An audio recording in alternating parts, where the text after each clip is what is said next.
கிரியாஸின் அதிரடி ஆடி சேல் 70% வரை தள்ளுபடி. கிரியாஸ், இது நம்ம ஃபேமிலி.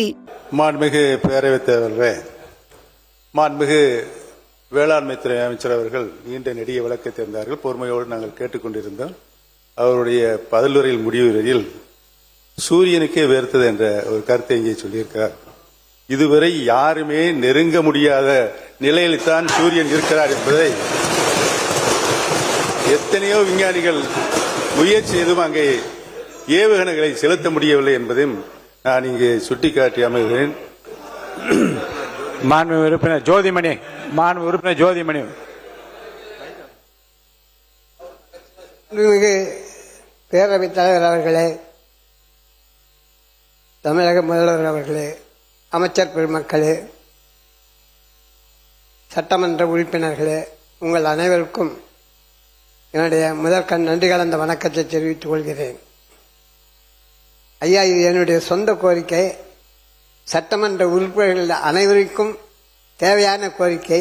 அதை இப்படி உங்கள்கிட்ட முன்மொழிகின்றன. ஏற்கனவே கடிதமாக கொடுத்துருக்கேன். அதாவது எனக்கு 280 கிலோமீட்டர்லேருந்து தான் நான் இங்கே வரேன் சட்டமன்றத்திற்கு. பஸ்லேயோ ட்ரெயின்லேயோ மற்ற வர்றதுக்கு அலவன்ஸ் கொடுக்குறீங்க, போகிறீங்க, அது வர. ஆனால் வண்டி வாகனங்கள் வர்றதுக்கு எனக்கு சொந்தமாக வண்டி கிடையாது. வாடகை வண்டியில் தான் வரேன்.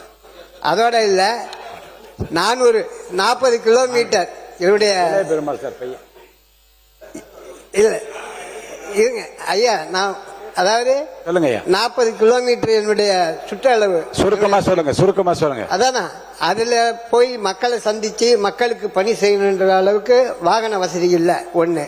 ரெண்டாவது, ஒரு செயலாளரை கையில் வச்சுட்டு அவங்களுக்கு ஊதியம் கொடுத்து செய்கிற அளவுக்கு வசதி இல்லை. இப்படி தான் இன்னைக்கு இருக்கிற சட்டமன்ற உறுப்பினர்கள் முக்கால்வாசி பேர் இருக்காங்க. அதில் ஒன்றும் மாற்றமே இல்லை. அதில் அந்த சட்டமன்ற உறுப்பினருக்கு உதவி செய்கின்ற வகையில் நீங்கள் அவங்களுக்கு வாகன வசதி மற்றதை செஞ்சு கொடுக்கணும். காலணி அணியாத எம்எல்ஏ கூட இருக்காங்க இங்கே. காலணி அணிய முடியாத அளவுக்கு வசதி வாய்ந்த எம்எல்ஏ இங்கே இருக்காங்க. அப்படி இருக்கிற ஒரு சூழலில் லஞ்ச லாவண்யம் இல்லாத அரசு அமையணும்னா நம்மளுடைய உறுப்பினர்களை நலமுடன் வைத்துக் கொள்ள வேண்டியது தங்களுடைய முன்னான அன்போடு கேட்டுக்கொள்கிறேன். நன்றி, வணக்கம். மாண்புமிகு உறுப்பினர் உட்காருங்க. மாண்புமிகு உறுப்பினர் அவர்கள்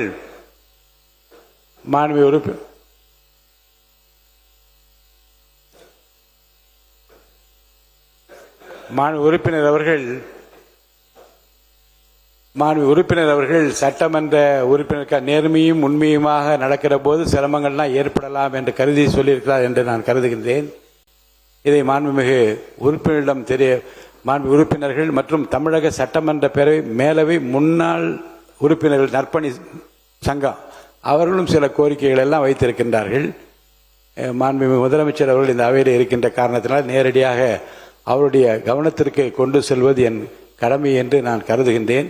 ஏனென்றால் நமக்கெல்லாம் தெரியும், கிள்ளி கொடுக்கிற கரங்கள் அல்ல அவருடைய கரங்கள், அள்ளி கொடுக்கிற கரங்கள். அந்த வகையில் அவையில் அமர்ந்திருக்கின்ற அனைத்து சட்டமன்ற உறுப்பினருக்காகவும் முன்னாள் சட்டமன்ற உறுப்பினர்கள் நற்பணி சங்கம் கொடுத்திருக்கின்ற கோரிக்கையும் மாண்புமிகு முதல்வர் அவர்களின் கவனத்திற்கு நான் கொண்டு வர விரும்புகின்றேன். கிரியாஸின் அதிரடி ஆடி சேல் 70% வரை தள்ளுபடி. கிரியாஸ், இது நம்ம ஃபேமிலி.